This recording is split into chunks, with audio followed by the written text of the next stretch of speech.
ఎవరి పేరు చివరనైతే ఎస్‌హెచ్ అనే ప్రొనౌన్సియేషన్‌తో ఎండ్ అవుతుందో, వీళ్ళ జీవితం ఎలా ఉండబోతుందంటే, వీళ్ళు ఏ పని ప్రారంభించినా ఖచ్చితంగా ఆటంకంతోనే స్టార్ట్ అవుతుంది.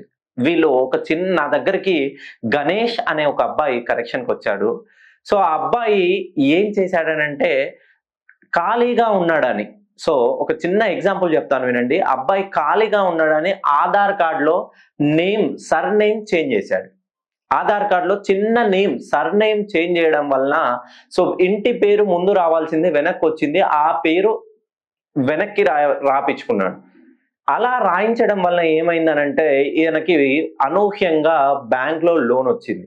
ఆ బ్యాంక్‌కెళ్ళి చూస్తే ఈయన ఆధార్‌లో నేమ్ అనేది మిస్ మ్యాచ్ అయింది. అట్లా ఈయనకు రావాల్సినటువంటి బ్యాంక్ లోను 6 నెలలు పెండింగ్‌లో పడిపోయింది. అది సెంట్రల్ గవర్నమెంట్ స్కీమ్ నుండొచ్చింది.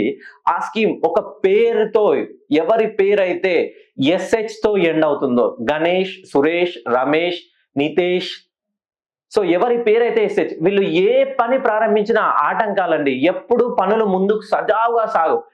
ఎంత విషయం అండి ఆధార్‌లో నేమ్ చేసుకోవడం అనంటే మనం నార్మల్‌గా వెళ్తాము ఆధార్ సెంటర్‌కి వెళ్లి స్లాట్ చేంజ్ చేసి నేమ్ కరెక్షన్ చేసుకుంటాం.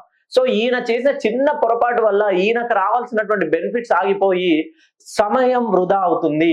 వీళ్ళు చదువు విషయంలో కూడా చాలా అద్భుతంగా చదువుతారు. టాప్ 5 లోనే ఉంటారు. పేరు చివరన ఎస్‌హెచ్ అనే లెటర్‌తో ఉన్నవాళ్ళు.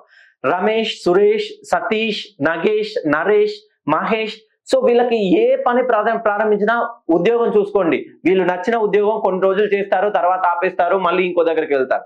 ఇంకో దగ్గరికి ఒక్క దగ్గర స్థానచలనం లేనిది వీళ్ళు ఉండదండి. వ్యాపారం ప్రారంభిస్తారు. ఈ వ్యాపారంలో నష్టం వచ్చిందని ఇంకొకటి ఇలా అప్పులు పెరిగిపోతుంటాయి కానీ వీళ్ళకి రావాల్సిన లాభాలు మాత్రం ఉండవు.